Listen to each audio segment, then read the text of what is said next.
RV Deshpande जी ने मुझे डांट भी दिया कि मैं देर में आई, फिर मुझे ये भी कह दिया कि जल्दी में जा रही हो तो कम बोलो। कहा कि 50 साल से राजनीति में है इसलिए उनको अलाउड है मुझे डांटना, लेकिन मैं जो मेरे मन में है वो बोलना चाहती हूँ। सबसे पहले तो मैं ये कहना चाहती हूँ कि कुछ दिनों से मैं कर्नाटका में प्रचार कर रही हूँ और पहले कभी मैंने इतना समय कर्नाटका प्रदेश में नहीं गुजारा। यहाँ आकर बहुत ही खुशी होती है। कितना सुंदर है आपका प्रदेश, आप सबको बहुत गर्व होगा और पूरे देश को आप पे गर्व है। और खास तौर से यहाँ दांडली आके देखा कि यहाँ आसपास में कितना जंगल है, ऊपर से हवाई जहाज से दिखता है, बहुत सुंदर। और मुझे इस बात की बहुत खुशी हुई है सुनकर कि ये एक मिनी इंडिया है, यहाँ सब प्रदेशों के लोग हैं, कई भाषाएं हैं और आप सब मेरी बातों को समझ भी सकते हैं। लेकिन सबसे बड़ी खुशी तो ये बात सुनकर हुई कि आप सब मिलजुल कर एक साथ खुशी से रहते हैं। और आज के भारत में ये एक बहुत बड़ी बात है। आपने एक बहुत बड़ा मिसाल कायम किया है, क्योंकि आपको मालूम है कि आज की जो राजनीति है वो सबका ध्यान भटकाने वाली राजनीति है।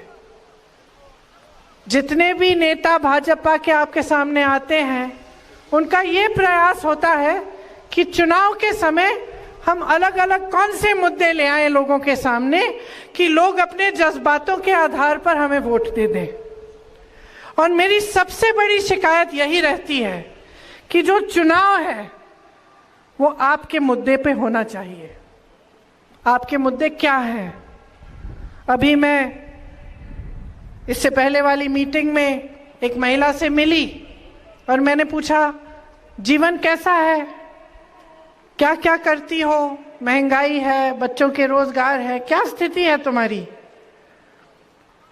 उससे पहले जब 2 दिन पहले मैं कर्नाटका में थी, मैं कुछ लड़कों से मिली, नौजवान थे। मैंने पूछा, पढ़े लिखे हो? जवाब आया हाँ। किसी ने बीटेक की थी, किसी ने बीए की थी। नौकरी है? नौकरी नहीं है।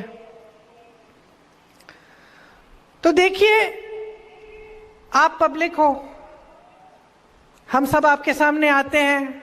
मैं अपनी बात करूंगी, कांग्रेस की बात करूंगी, कोई और आएगा बीजेपी की बात करेगा, कोई और आएगा किसी और दल की करेगा। तो आपको कैसे समझना है कि आपके हित में कौन बात कर रहा है और कौन अपने ही हित में, अपने ही लालच के लिए, अपनी सत्ता बनाने के लिए बात कर रहा है। इसके लिए सबसे बड़ी चीज आपका ही अनुभव है। आपका जीवन कैसा है? तो मैं आपसे पूछना चाहती हूं, पिछले 3.5 सालों से बीजेपी की सरकार चल रही है कर्नाटका में।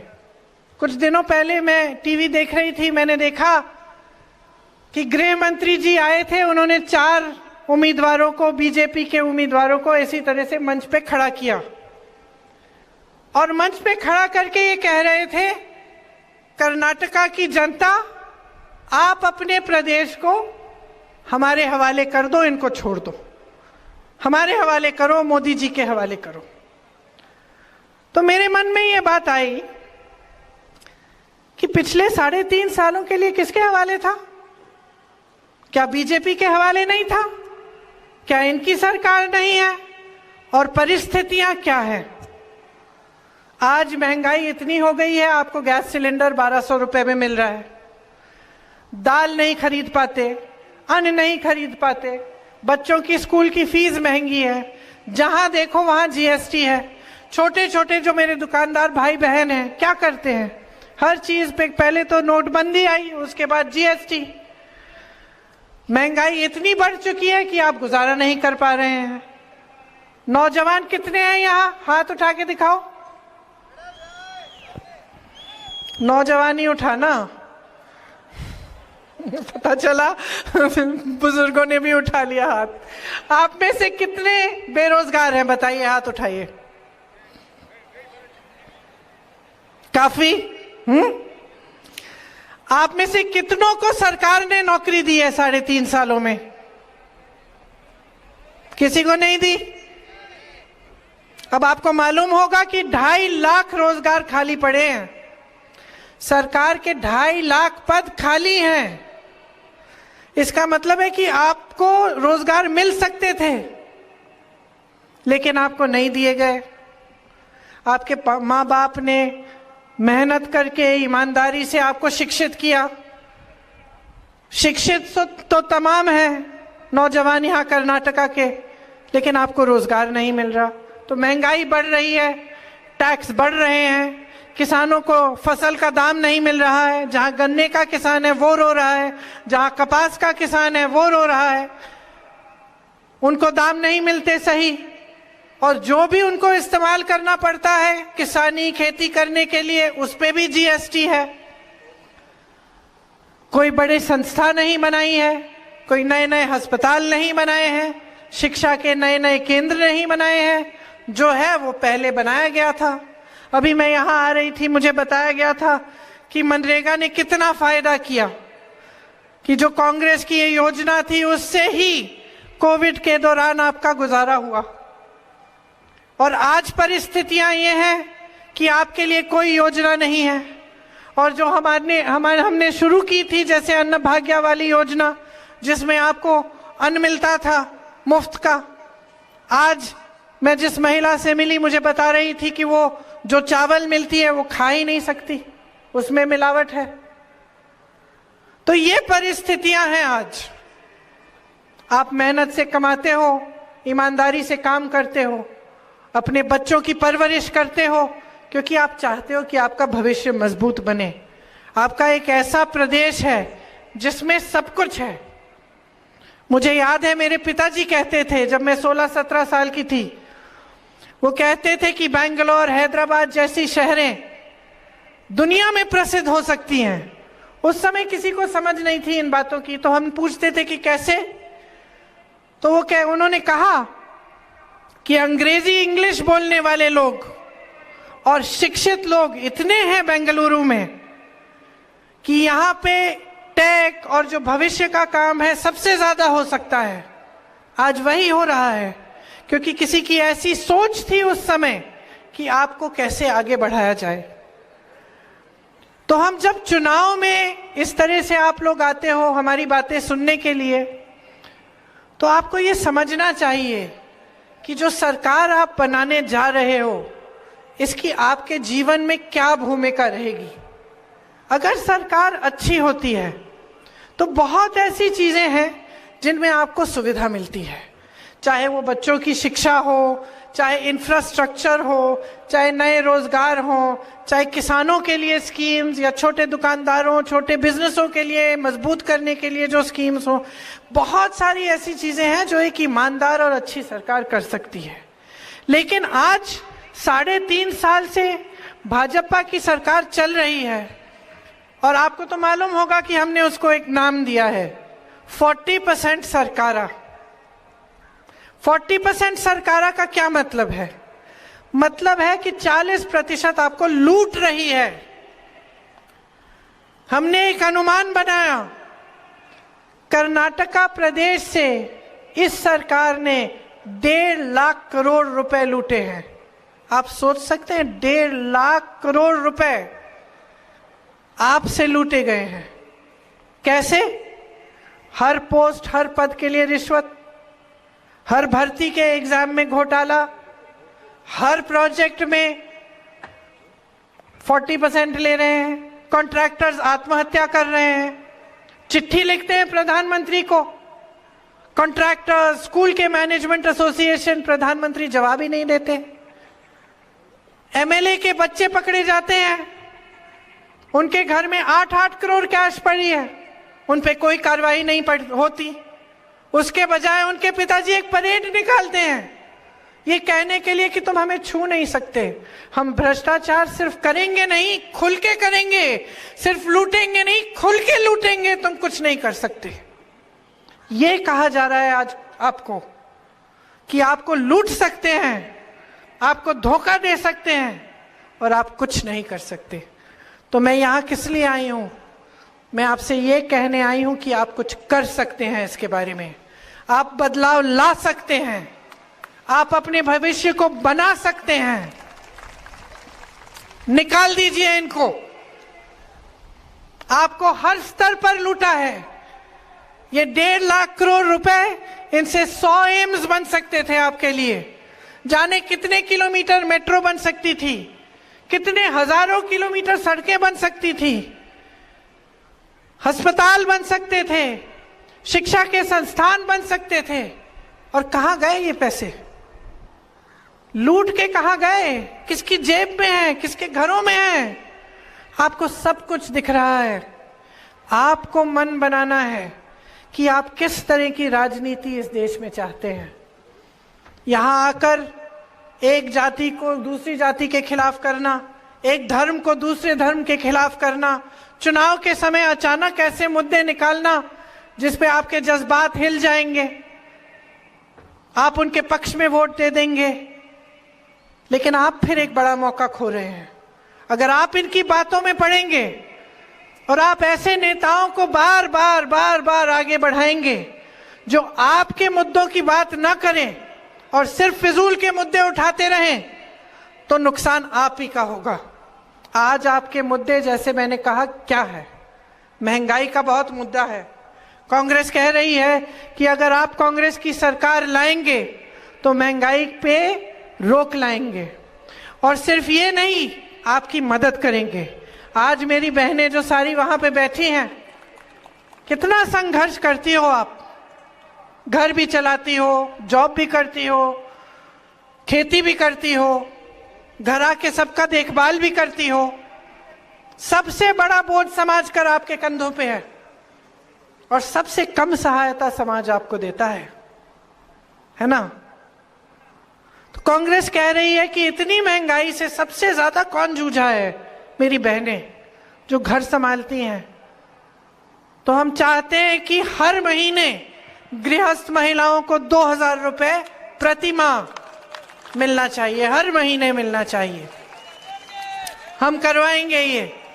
इसको गृह लक्ष्मी योजना का नाम दिया है। गृह ज्योति है, जिसमें हम कह रहे हैं कि हमारी सरकार आएगी तो 200 यूनिट मुफ्त में आपको बिजली मिलेगी। नौजवान इतने सारे यहां हैं, एक ने हाथ नहीं उठाया कि सरकार ने आपको रोजगार दिया। हम कह रहे हैं कि 2.5 लाख जो खाली पद पड़े हैं उनको हम भरेंगे, आपको रोजगार मिलेगा, आपको मजबूती देंगे, आपके छोटे व्यापार, छोटे दुकानदारों को मजबूती देंगे। जिन्होंने ग्रेजुएशन किया है लेकिन अभी तक नौकरी नहीं पाए हैं, उनको हर महीने 3000 रुपए सरकार बेरोजगारी का भत्ता देगी। जिनका डिप्लोमा है उनको 1500 रुपए प्रति माह मिलेगा, ताकि आप भी आस्ते आस्ते अपने पैरों पे खड़े हो पाए और आप पे ये ना बीते कि आप शिक्षित हैं, आपके पास रोजगार नहीं है और बिल्कुल गुजारा नहीं कर पा रहे हैं। देखो, नौजवान का आत्मविश्वास रोजगार से जुड़ा होता है। जब वो कुछ करके आता है, घर में कुछ कमा के लाता है, तब उसे अपने आप पे गर्व होता है। जब ऐसे ही भटकता है, चाहे कितनी भी शिक्षा कर ली हो, नौकरी नहीं मिल पा रही है, तो खुद को बुरा लगता है, और उसमें तुम्हारा कोई दोष ही नहीं है। दोष सरकार का है जो आपके लिए मौके नहीं बना रही है, क्योंकि सरकार का यही काम होता है। सरकार का काम आपको एक दूसरे से लड़ाने का काम नहीं है, आपकी तरक्की का काम है। और इसी तरह से आपने जब नंदिनी बनाई, जो आपके कर्नाटका की एक कोऑपरेटिव है, आपकी मेहनत से बनी है और इतनी अच्छी है, अच्छी तरह से चल रही है। कांग्रेस की जब सरकार थी तो खूब दूध इकट्ठा होता था इसके द्वारा, और किसानों को 5 रुपए प्रति लीटर मिलता था दूध के लिए। तो इतना दूध इकट्ठा होता था कि स्कूलों में भी हम बच्चों को दूध दे सकते थे। अब आप देखिए कि भाजपा की सरकार कैसी साजिश कर रही है। ये चाहते हैं कि नंदिनी अच्छी है, फूल रही है, फल रही है। अब चाहते हैं कि गुजरात से अमूल का कोऑपरेटिव आए और इसको हड़प ले। तो क्या कर रहे हैं, नकली शॉर्टेज पैदा कर रहे हैं। कहने लगे हैं कि दूध इकट्ठा नहीं हो रहा है। अरे भाई, जब 3 साल पहले इतना दूध इकट्ठा हो रहा था कि स्कूल के बच्चों को हम मुफ्त दे पा रहे थे, तो अब कैसे गायब हो गया? क्योंकि आप करवा रहे हैं, और करवा इसलिए रहे हैं क्योंकि चाहते हैं कि गुजरात का कोऑपरेटिव आए और आपकी नंदिनी को हड़प ले। ये है इस सरकार की नीयत। और सिर्फ यहां नहीं, हर स्तर पर लूट, जहां जहां इनको दिखता है कि कुछ अच्छा हो रहा है, उसमें लालच भर जाती है इनमें, और उसमें से अपने लिए कुछ निकालने की कोशिश होती है। लेकिन सरकार का काम है आपको देना, आपसे लेना नहीं। ये जो संपत्ति लूटी जा रही है, ये आपकी है। जो सरकार सिर्फ बड़े बड़े उद्योगपतियों का फायदा देख रही है, पीएसयूज को उन्हें दे दिए, तमाम जो लोन है उनके लिए मुफ्त होता है, उनसे कुछ नहीं लेते, उनसे नहीं मांगते वापस। वो फूल रहे हैं, फल रहे हैं। एक अडानी की कमाई 1600 करोड़ रुपए एक दिन में, और भारत के एक किसान की कमाई 27 रुपए एक दिन में। और भारत की जितनी भी संपत्ति है सारी बड़े बड़े उद्योगपतियों को दे दी है। तो जब सरकार की नीयत यह होती है लूट, लालच, सत्ता, तो यही होता है। और इसे ठीक करने के लिए जनता को खड़ा होना पड़ेगा। जिन नौजवानों को रोजगार नहीं मिला है, अपना हक मांगो। जिन महिलाओं को कुछ नहीं मिलता, महंगाई से तरस रही हैं, अपना हक मांगो। जिनको लड़ाया जा रहा है एक दूसरे से, जाग जाओ। इस लड़ाई झगड़े से सिर्फ उन्हीं का फायदा हो रहा है, तुम्हारा नहीं हो रहा है। चाहे तुम हिंदू हो, मुसलमान हो, सिख हो, ईसाई हो, कुछ भी, फायदा सिर्फ उन्हें हो रहा है। और जितना इनकी बातों में आप पढ़ते चले जाएंगे, उतना नुकसान इस प्रदेश का, इस देश का होते चले जाएगा। आज आप महंगाई से जूझ रहे हैं, आपकी सहायता के लिए कुछ नहीं है। शेर देखने के लिए प्रधानमंत्री कर्नाटका आ जाते हैं, लेकिन आपकी समस्याओं को सुनने के लिए नहीं आते। चुनाव के समय आ जाते हैं, लेकिन जब इनकी सरकार चल रही है तो लूट को होने देते हैं। लूट से कोई परहेज नहीं है। और जब देखो आपका ध्यान इधर उधर भटकाना, अपने ध्यान को मत भटकने दो। तुम इस कर्नाटका की धरती के बेटे हो, इस कर्नाटका के धरती की बेटियां हो, शिक्षित हो, सक्षम हो, आत्मविश्वास है आप में, पूरे देश को गर्व है आप पे। खड़े हो जाओ, जागरूक हो जाओ। एक ऐसी राजनीति लाओ अपने प्रदेश में जो आपके प्रति जवाबदेह बने। जवाब मांगो। क्या किया है आपके लिए? क्या महंगाई घटी? नहीं। क्या रोजगार मिले? नहीं। क्या नए नए उद्योग बने? नहीं। क्या लूटा? हां। क्या लालच दिखाई? हां। क्या आपका विकास हुआ? नहीं। सवाल पूछो, सबसे सवाल पूछो। आज हम यहां बैठे हैं, कल हम सत्ता में होंगे, हमसे सवाल पूछना। लेकिन ये सवाल पूछना बहुत जरूरी है, और इसी में आपका भविष्य है। इस बात को गहराई से समझो। आज यहां आकर मेरी बातें सुनना काफी नहीं है, मुझे पसंद करना काफी नहीं है। गहराई से अपने जीवन के बारे में सोचना जरूरी है। अगर आपको किसी नेता पे विश्वास था अतीत में, मुझे मालूम है आप में से बहुत लोग यहां आकर मुझे इसलिए भी देखने आते हैं क्योंकि आपने इंदिरा जी को देखा था। मुझे मालूम है इसमें मैंने कुछ बड़ा काम नहीं किया है, लेकिन उन्होंने किया था। और वो जो उनकी पहचान थी कि वो एक ऐसी नेता थी जिसने दिन रात एक किया आपके लिए, जो शहीद हुई आपके लिए, लेकिन पीछे हटी नहीं और आपका ध्यान कभी नहीं भटकाया। आपके मुद्दे थे, आपका विकास था, उसके लिए काम किया। आप आज तक उसे पहचानते हो। यहां जो बुजुर्ग हैं, आज तक ये मुझे कहते हैं जब मैं मिलती हूं कि आपकी दादी याद है। तो ऐसे नेता हैं बहनों और भाइयों, आज भी हैं, कांग्रेस में बहुत हैं जो कर्मठ हैं, आपके लिए काम करना चाहते हैं, आपके भविष्य को मजबूत बनाना चाहते हैं। उनको पहचानो और जब मन बनाओगे कि आपके लिए एक ऐसी ही सरकार आए जो आपको आगे बढ़ाए, जो आपके लिए योजनाएं लाए, तब आपकी तरक्की को कोई नहीं रोक पाएगा। तो यहां जो मेरी बहनें बैठी हैं, अपने बच्चों के भविष्य के बारे में चिंतित रहती हैं। मैं जानती हूं, मैं भी मां हूं, मैं भी मां हूं। मैं भी अपने 23 साल के बेटे को देख के सोचती हूँ क्या करेगा, अपनी 21 साल की बेटी के बारे में सोचती हूँ कि क्या नौकरी करेगी, अकेले कैसे करेगी। आप भी सोचते हैं, आप भी भविष्य के लिए चिंतित हैं, लेकिन आपको ये समझना पड़ेगा कि ये भविष्य आप ही के हाथों में है। और जो चुनाव आ रहा है, इसमें जो आप वोट डाल रहे हो, एक बहुत बड़ी, बहुत कीमती चीज है। इसी से आपकी जिंदगी में आसानी आएगी, आपके संघर्ष कम होंगे, विकास आएगा, इसी से महंगाई कम होगी, इसी से तरक्की होगी।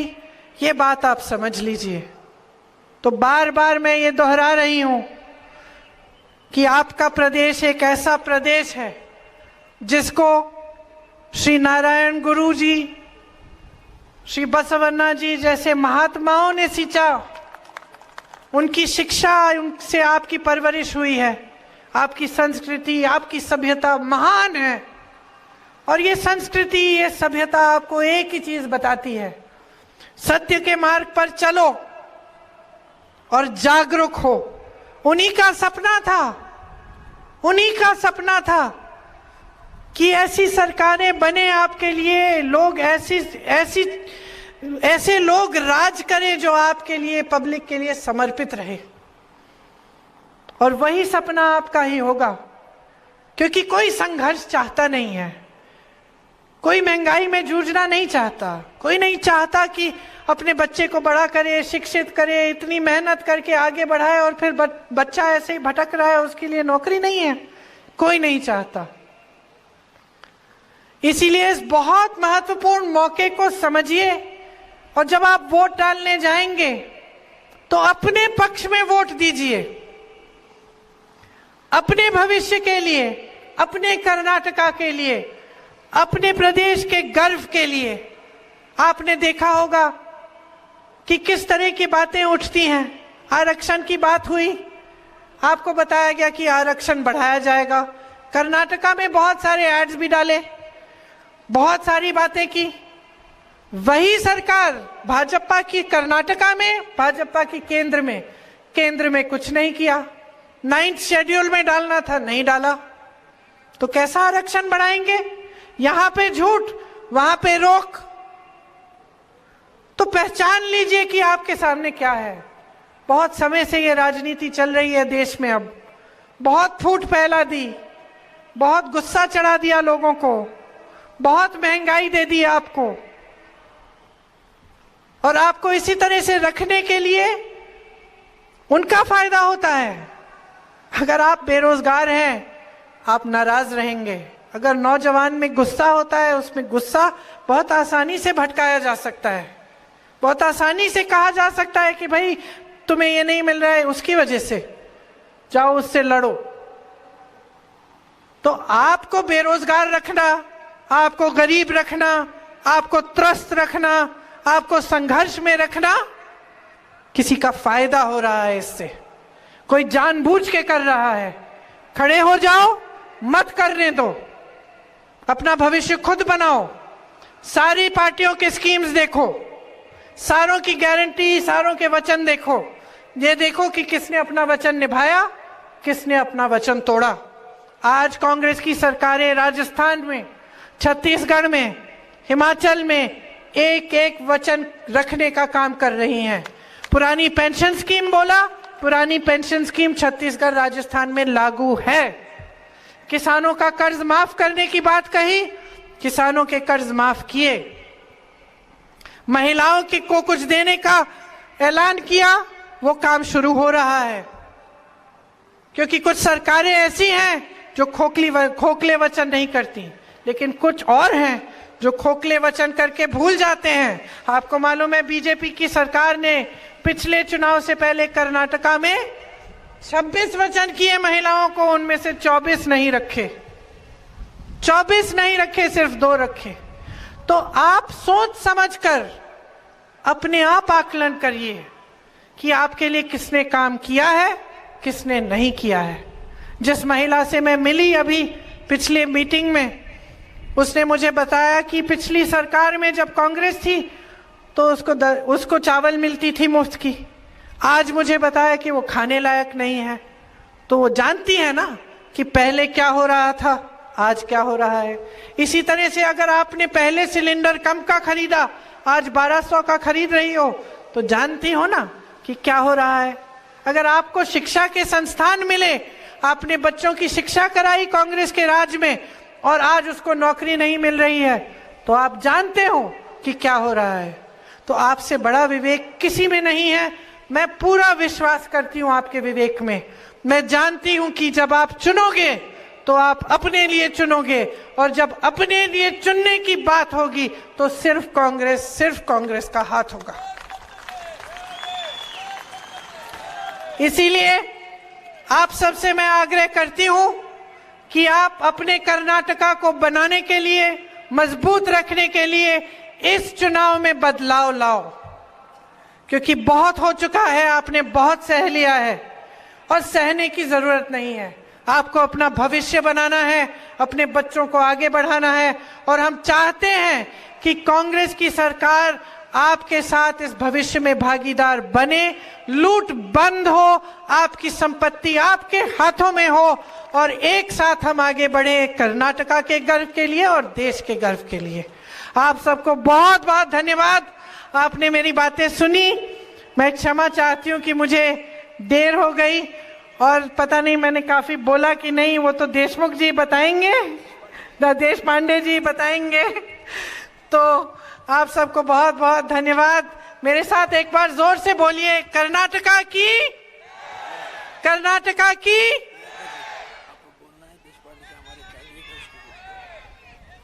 देश पांडे जी कह रहे हैं, आइए, देश पांडे जी कह रहे हैं कि इनको जरूर वोट दे दीजिएगा ताकि ये भी उस तरक्की और उस भविष्य में भागीदार बन पाए। आप सबको बहुत बहुत धन्यवाद। जय हिंद।